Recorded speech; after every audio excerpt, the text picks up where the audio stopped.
ഞങ്ങളെ ഇവിടെ ഈ കിച്ചനകത്ത് ഈ സിങ്കിൽ ഭയങ്കരമായിട്ട് സ്മെല്ലാണ്. ഈ സ്മെല്ല് മാറ്റുന്നതിന് വേണ്ടി ഞാനൊരു ലൈൻ ട്രാപ്പ് കൊണ്ടുവരികയാണ്. ഇതിവിടെ ഫിറ്റ് ചെയ്യാൻ വേണ്ടി നോക്കിയപ്പോൾ ഇത് ഫിറ്റ് ചെയ്യാനുള്ള ഗ്യാപ്പ് ഇവിടെ ഇല്ല. കാരണം രണ്ടും കൂടി ഫിറ്റ് ചെയ്യാനുള്ള ഗ്യാപ്പിൽ അപ്പുറത്തുനിന്നൊരു ബെൻഡ് വന്നേക്കാണ്, ഇവിടെ ടീയുടെ കപ്ലിംഗ് വന്നേക്കാണ്. അതുകൊണ്ട് നമുക്ക് ഇവിടെ ഫിറ്റ് ചെയ്യാൻ പറ്റത്തില്ല. ലൈൻ ട്രാപ്പ് അറിയാത്തവർക്ക് വേണ്ടി പരിചയപ്പെടുത്തുകയാണ്. ഇത് എയർ സീലിംഗ് ആണ് ഉദ്ദേശം. കാരണം ഇതിനകത്ത് രണ്ട് സൈഡിൽ ഒരേ ലെവലിൽ വെള്ളം കിടക്കും. അപ്പൊ സ്മെല്ല് ഉള്ളിലോട്ട് വരികയില്ല. അതാണ് ഇവിടെ ഉദ്ദേശം.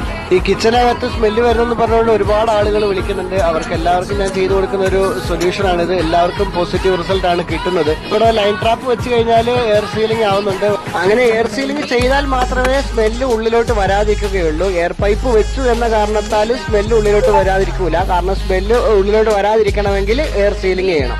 നമ്മുടെ ബാത്റൂമിൽ ഫ്ലോർ ട്രാപ്പിൽ വെള്ളം കിടക്കുന്നതും ക്ലോസറ്റിനകത്ത് വെള്ളം കിടക്കുന്നതും കണ്ടിട്ടുണ്ടാവും. അത് എന്തിനു വേണ്ടിയാണെന്ന് ചോദിച്ചാൽ ഇതാണ് എയർ സീലിംഗ് ചെയ്യുന്നത് കൊണ്ടാണ് ഗുണം കേട്ടോ. ഇങ്ങനെ ചെയ്യുന്നതുകൊണ്ട് വേറെയും ഗുണങ്ങളുണ്ട് കേട്ടോ. കൊതുക് ടാങ്കിൽ നിന്ന് വരുന്ന കൊതുകിന്റെ ശല്യം കുറയ്ക്കാൻ പറ്റും. പിന്നെ എന്തെങ്കിലും എഴുജന്തുക്കൾ കയറി വരുന്നത് തടയാനും പറ്റും.